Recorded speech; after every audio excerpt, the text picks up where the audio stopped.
Welcome to quite possibly the best golf facility, golf academy in the Middle East, Asia, probably Europe as well, if I'm being honest. This place is incredible. Let me just give you a quick 360 of exactly where I'm stood, then I'm going to tell you a little bit more about the place that I am at right now. First of all, you can see I've got flags straight ahead of me, little bunker as well for those really awkward shots. First flag 70 yards, back flag's 85 yards.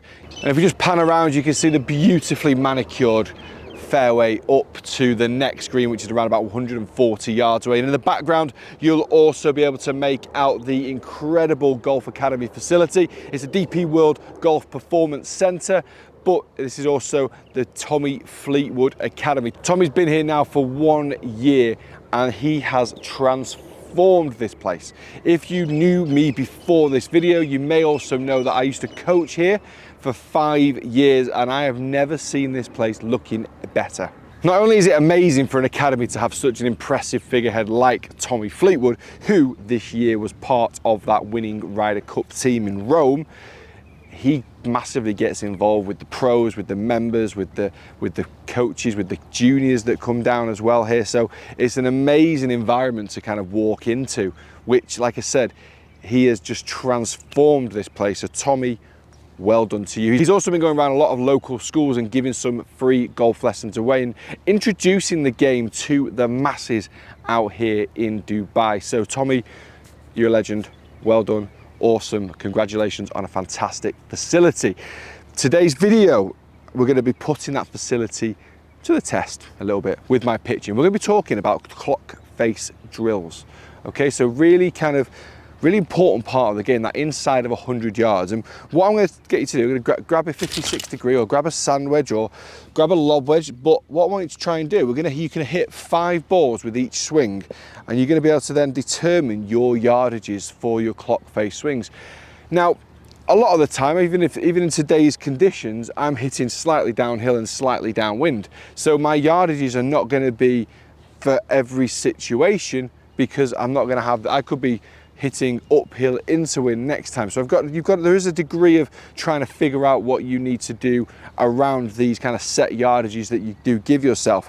But what we're going to do, we're going to end up probably at that back flag, but we're going to start with the first movement. Now, how you understand the clock face drill, what you do is you get your lead arm and imagine you're inside of a clock. Immerse yourself inside of that clock. Lead arm is pointing down to 6.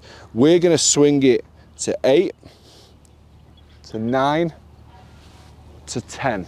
So 3 golf swings. So if you go and give yourself 5 golf balls, you're going to hit 15 shots.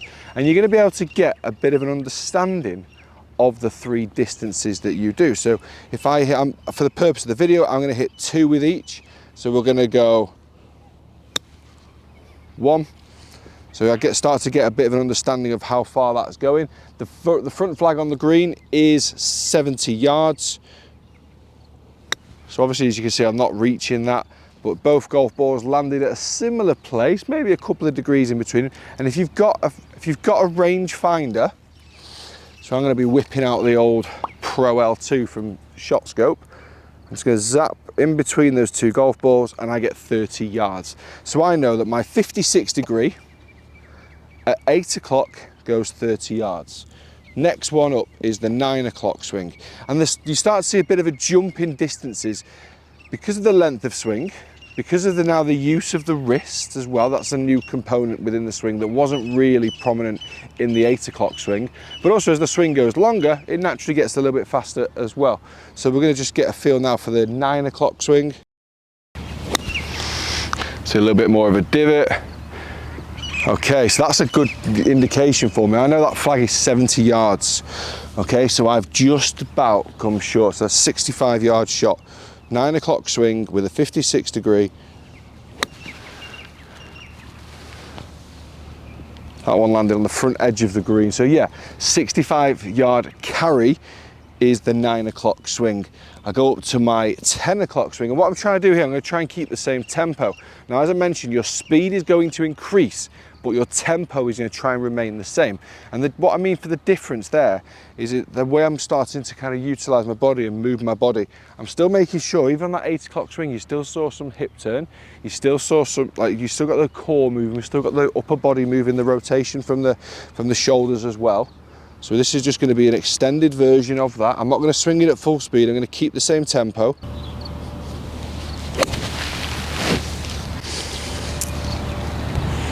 And it gets me right to that back flag, 85 yards. Same again, last one. Try and get that same movement. Bit of a pull, that one, but it's pitched pretty much the same distance as the first one. So I've got 30 yards, 65 yards, and 85 yards on lock. Now, I know what everyone's going to say, I'm not consistent enough, and that's why we just find a baseline. Remember, we're not going to have this shot. If you're 85 yards from the green, that's an 85 yards from the green, slightly downhill, if anything, slightly downwind.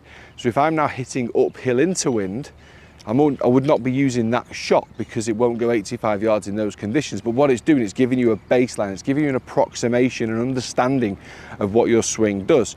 Now, in terms of the mechanics behind this swing, the 3 stance widths are going to be slightly different because the length of the swing is different, but you're always going to have the same sort of weight distribution between them. So, for example, if I go right back to that 8 o'clock swing, I've got quite a narrow stance. And what you could do, you could use the width of 2 club heads. Okay, I've got my toes, feet pointing just to the left side of the golf ball.